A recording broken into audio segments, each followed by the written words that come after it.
And welcome back to Chapter 4. Today we have Smither, Vice, and everything Splice. Our stats as of right now, in case you didn't see the last one, 51 Justice, but hey, seriously, if you haven't looked at the last one, go watch it. Lawful 76, Lawless 24, Defensive to Offensive, which is fine, T-Player. I'd rather be a soloist, but that's fine as well. Powers at 81, I need to make sure I keep an eye on that one. Health 100, money the same. And 4, which is funny, I only remember ever paying the $1 for that magazine, but whatevs. And on to the chapter. Pulling up into the sky, you shudder as you think about Smither. He owns 4 legitimate quote-unquote businesses in the state lane section of the Eastern Fringes. Yeah, I can't speak apparently in the morning. But everyone knows these are fronts used to launder money from his prostitution, drug, and illegal firearms operations. Even worth, Smither fancies himself the boss of an elite powers mob. All of his business generals form an exclusive club called the Splice Circle. Aside from possessing dangerous powered abilities, the Splice Circle generally all indulge in their splicing poison of choice, whether it be animal, human, hybridization, hypersteroid usage, or gene-deep cosmetic alteration. Not having time to fiddle with your ME chip for search while flying, you decide to test the new Thought Command function. The first wave of Thought Command technology has been just released and hasn't been replaced voice commands entirely yet, since the software is rumored to still be rather buggy. Clearing your mind and focusing on your ME chip, you think, search current Splice Circle roster. Within seconds, you get a response from your ME chip. Sorry, boo, but you need to upgrade your internet package for that search. There used to be a time when the internet was available for one base price, but ever since the government allowed internet providers to bundle packages for speed and website access during the Greater Depression, you've been operating out of the lowest cost bundle. Actually, your entire ME chip is operating at a similar low level. The potential functions of the ME chip are endless if you have the money to pay for the services. That's about true for anything, really. ME chips can do everything from multiple perspective surveillance to acquisition of downloadable skills, but that all requires high-level processing chips and additional fees. Poor Jew could also have dozens of different outfits and personality dimensions if you had more money for upgrades. Welcome to the 22nd century, where class status is determined primarily by tablet functionality. Well, I don't know about that for us, but we got something similar for classes. Ugh, I hate mornings. I need my coffee. And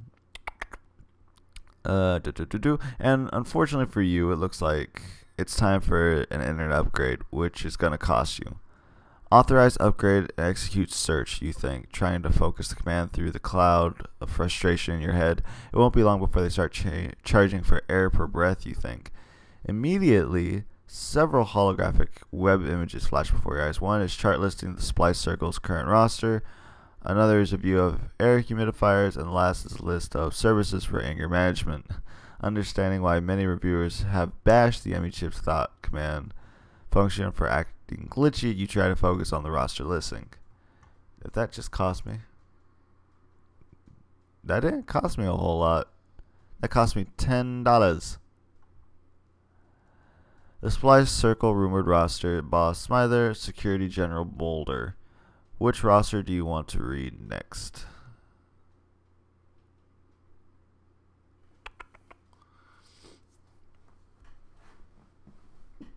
Let's go with business generals. If you hurt someone's pocket, then yeah.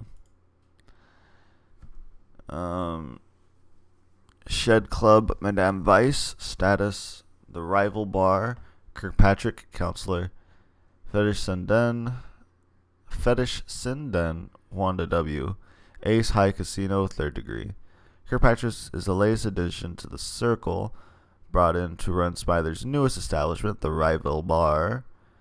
Kirkpatrick also serves as Smither's replacement counselor after the remains of Smither's last counselor was found split between Westport and Valor Park. Damn.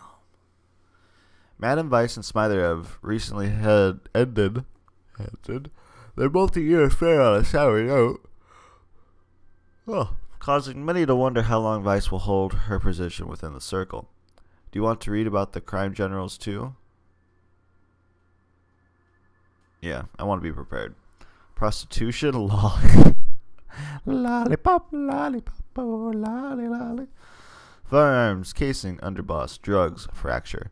Lolly is the circle's longest-standing general, infamous for the spree of disfiguring attacks that pushed her up through the ranks of her Eastern Fringe Annie gang and into the circle.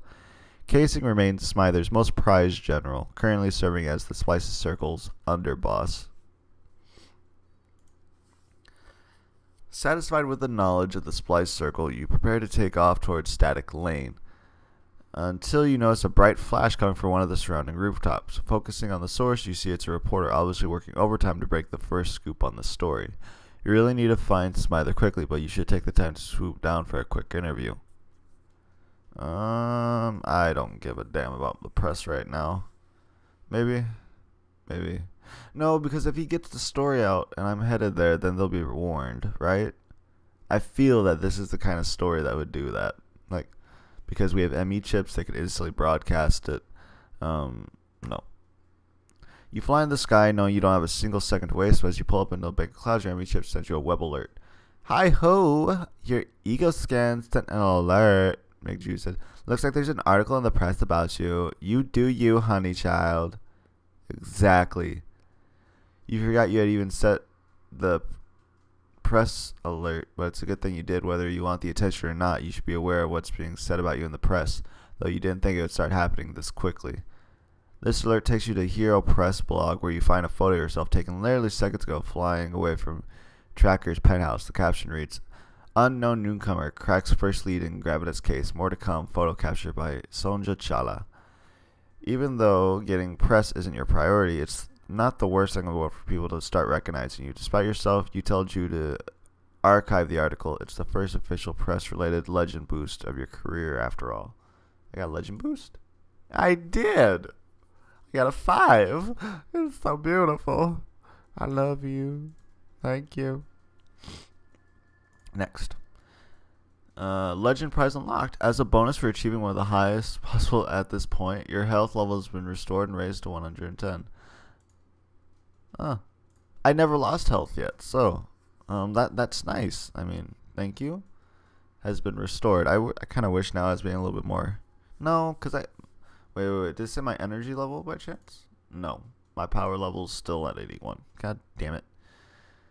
Good work, hero. Now it should be down to 79 because I'm flying. Nope, still 81. Okay. You take off high across the sky at top speed.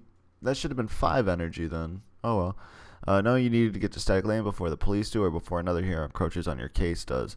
As you fly, you consider how any powered hero stupid enough to take on the Splice Circle in the past have always ended up dead. The only notable exception has been Static, the self-proclaimed champion of the Eastern Fringes, named after the Fringe's most crime-clogged neighborhood, Static Lane. While most heroes concentrate on more glamorous or less dangerous heroing outside of the Fringes, Static has done good work cleaning up some of the Splice Circle's mess. However, no one has seen Static in months. Troubling mystery that has gone unsolved. What if Static was like a double agent? Like, yeah, he was actually part of the circle, and then he tried to get his name out by doing good things to get approval and get some funding and some other stuff like that from gifts, and put it right back into the organization. That would not surprise me. Like an anti-hero, but try to be a hero for the press, and yeah. Worst of all, Smither and the Splicer Circle are responsible for funding the rival Annie gang activity in the Fringes, using the game as recruitment space to pipeline employees into the various branches of the organization. The Annie gangs are constantly vying for top billing with the Circle, and the gang war has been brewing for months, as evidenced by the fight you broke up earlier today. Without a doubt, Smither is responsible for making life in the Eastern Fringes highly hazardous. Knowing that he is involved with a Gravitas theft hits close to home, but you won't take on the case, mostly because... Oh, you want to take on this case, mostly because... My bad. It will serve as a blow to the Splice Circle practices and further disorganized anti-gang activities in the Fringes. Being the hero that takes on Smither and make me famous more than anything, it's just going to be fun. Well...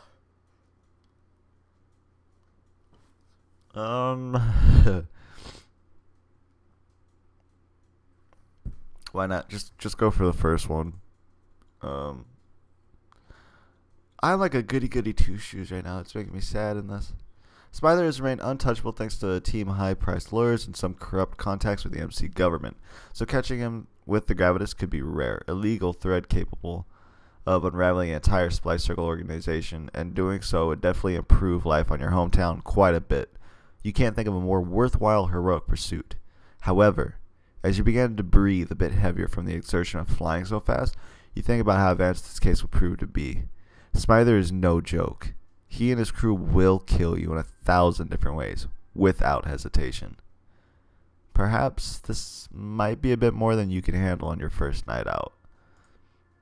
There we go. Holy crap, I lost 7 power. Damn. However, as you begin to breathe a bit, then you remind yourself that you were born for major league cases like this. Moving forward, no matter how successful you become, this kind of fear and doubt are going to be part of your career at every level. In fact, the pressure to stay afloat is only going to get worse, so you better learn to cope with it now. After a super fast flight back to the fringes, you land on the roof across the street from Smither's club, Shed. Your favorite hero tip-off blog, Just the Tip, says it's rumored that Smither has a secret base of operations hidden somewhere in Shed, since he was only romantically linked to Madame Weiss, Shed's owner. Madame Weiss has the power to seduce people into doing her bidding, and you've also read that ever since being unceremoniously dumped by Scyther, she might have aspirations to take over his head honcho role. While this is a tidbit you may be able to use to your advantage if things get nasty inside, right now you need to discover the location of Smither's hidden headquarters within Shed. What's the fastest way to do so?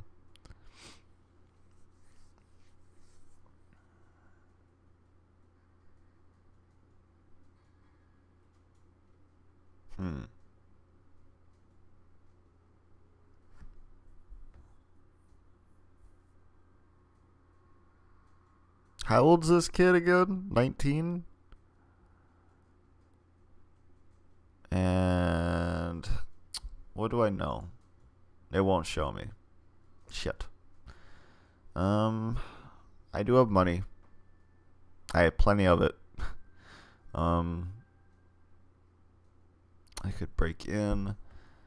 But there's no guarantee that I won't be seen.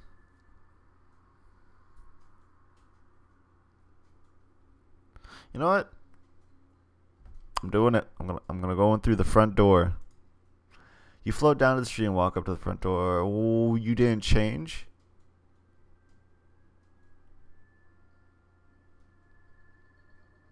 Okay. You float down the street, which is blocked by 2 very large bouncers from the massive horns protruding from their foreheads. You gather they're part of gene spliced rhinoceroses. Not really dudes you have time to mess with, so you pull out your ID and hand it to one of them, hoping it would be that easy to get in. The rhino bouncer looks at you from head to toe, which makes sense since you completely forgot you're wearing your dunce costume. You sure Shed doesn't want hero types snooping around, so you clench your fists ready for a fight. But the rhino bouncer just hands your ID back and opens the door. $20 cover and absolutely no power use allowed inside, he says in a thundering voice. Got it. You nod, thankful to not have any cracks of any rhino skulls. To not have to crack any rhino skulls at this particular moment. I don't think you could, sir. I'm just saying I don't have confidence in myself. Paying the cover. Did I pay it? I did indeed pay it. Paying the cover and stepping inside, you stop. It's very dark, and all you can make out first iridescent glows coming from all around. When your eyes do adjust, you realize that those glows are actually figures dancing. Each one's skin is a glowing neon bright color as they move across various stages. We're in a rave. I don't know. Just get like some techno music going on in the background now. Something like from Blade. I don't know. You take a second to stare at the mesmerizing colors, but pull yourself away, and that's not what you're here for. You walk towards the bar and see what you can learn, but before you get there, you spot a deep red light coming from somewhere in the back of the place. You look at the light, and suddenly one step follows another. Fuzz. Feels nice. Moving back. There stands Madame Weiss. So pretty, you think. So pretty with the blood red eyes. Tell me, rude thing, she says, her voice oozing. One earth brings you to my dark corner of the world. You want to tell her everything, her with her flowing auburn hair wrapped in that tight red leather.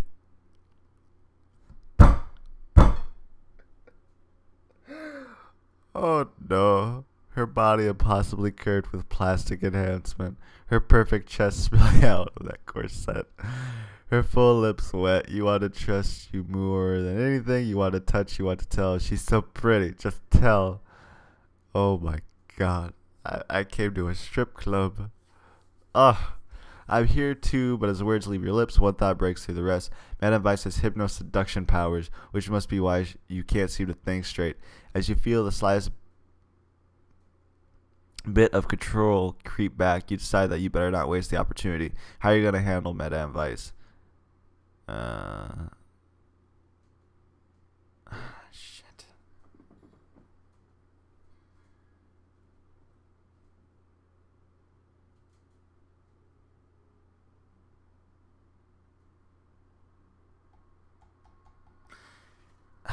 I don't know if I can afford to fight here, though. This is the problem I'm given. It's like, yeah, power cost 5.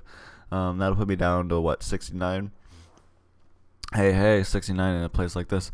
But, I am not in friendly territory. But I can't really tip her off about the police either. I want a third choice game.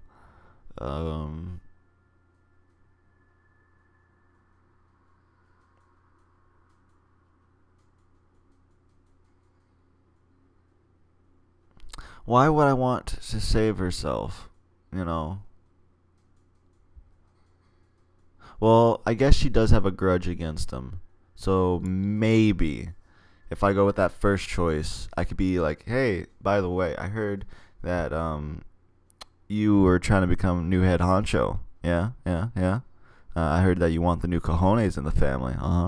Does that mean you would want him to be gone forever? Yeah, maybe. Yeah, you like that idea? Oh, yeah. Bet you do. So put your goddamn breast back in your shirt. I need to think straight. Goddamn. Tipper. You want to get out of here, you say with real concern, very soon. Why would I want to do such a silly thing, Madame Verse purrs, causing your head to feel woozy again. Concentrate. Because police will be here any minute to cover the gravitas you managed. Don't go down with this shit, Madame. No more smiling, angry Vice eyes bores. Not good, bad. You want Vice to like you, love you. Will Vice hurt you? Suddenly something snaps and you can feel your thoughts return. You watch as Madame crosses the dark room and opens a safe in the corner. Well, then I think it's a lovely time for a stroll around the block, isn't it, Madame says, approaching you. She grabs your hand, her touch feels better than anything you've ever felt. Be a dear and do forget you saw me. Yes, your heart flutters and you blink, overwhelmed with desire.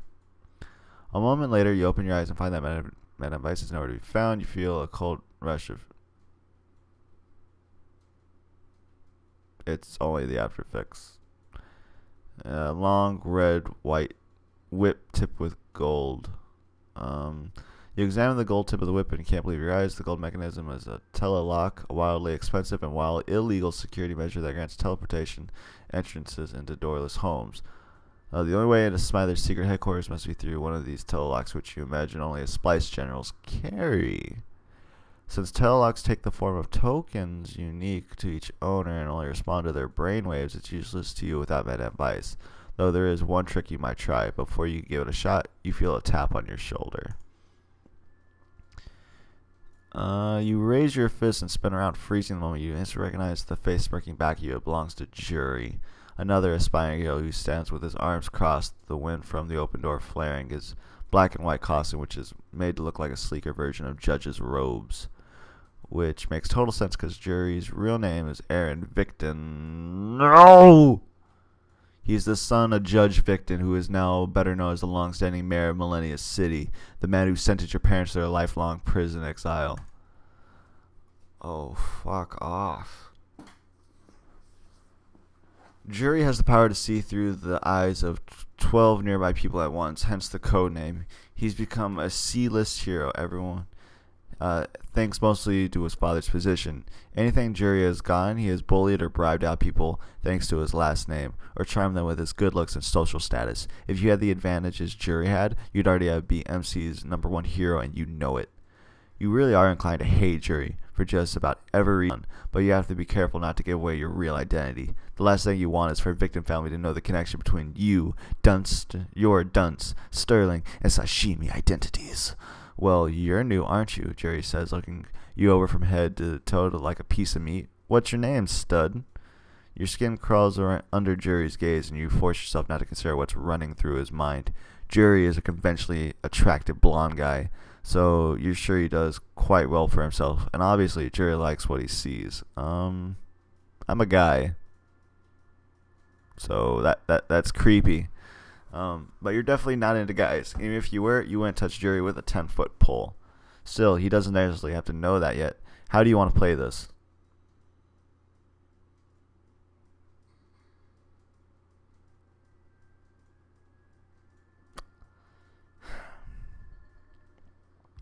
I am a team player. Like, I hate to say it, but I have a team player, and if I do this, maybe I can get... Fuck. God damn it. I hate cocky kids. But he could be useful. He can see... Did he say if they look at him? Hold on. It's gone. He's... nearby people. But does that mean he has to see them? Because it does not say that.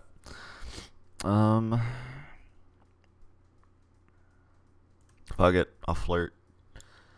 I'm Dunce, you say, placing your hand on Jerry's chest. I'm a big fan of yours. I'd love to talk sometime, but I've got to get going. Yeah, about that, Jerry says, blocking your path. You're cute and all, but you don't know how things work yet. I just got a call from Rexford Schiller's himself. The police told him that they have a lead on this missing Gravitas. He's a dear friend of my father's. You don't know who Mayor Victon is, don't you? You little shit. Jerry gets closer to you, way closer than you like. His breath smells like stale beer, and you're pretty sure you can make out the beginnings of a cold sore on his lower lip. Tell me what you know now, and I'll see it as a serious favor. I'm the kind of guy you want to owe.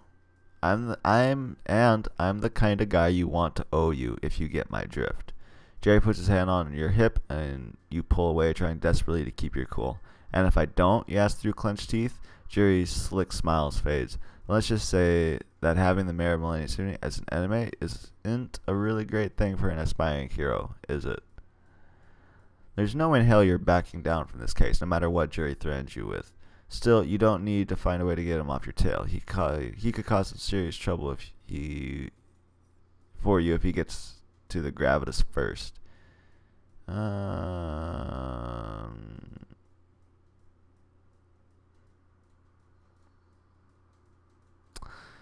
Knocking him out doesn't help me.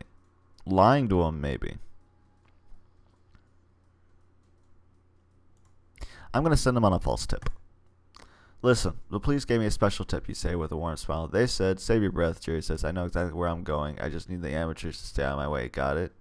Oh, well, yeah, you tried. Without wasting another second, you knee Jerry hard in the gut, then crack an elbow across his face. Jerry will definitely want to pay you back for this, but as long as you look at him lying helplessly on the floor, you know it was totally worth it. It won't be long before Jerry wakes up, so you turn your attention back to the telelock and you're one shot at accessing it. Sometimes, if you channel your energy power through electronics in just the right amount, it can jumpstart their functions. However, too much energy fries electronics, a talent that comes in handy for some situations, but not this one. Figuring it's worth a shot, you grasp the golden tip at the end of the whip and close your eyes. You allow a small wisp of energy to flow from your fingertips through the telelock, hoping this will coax it into cooperating. Then out of nowhere, you feel a massive surge build into your forearms.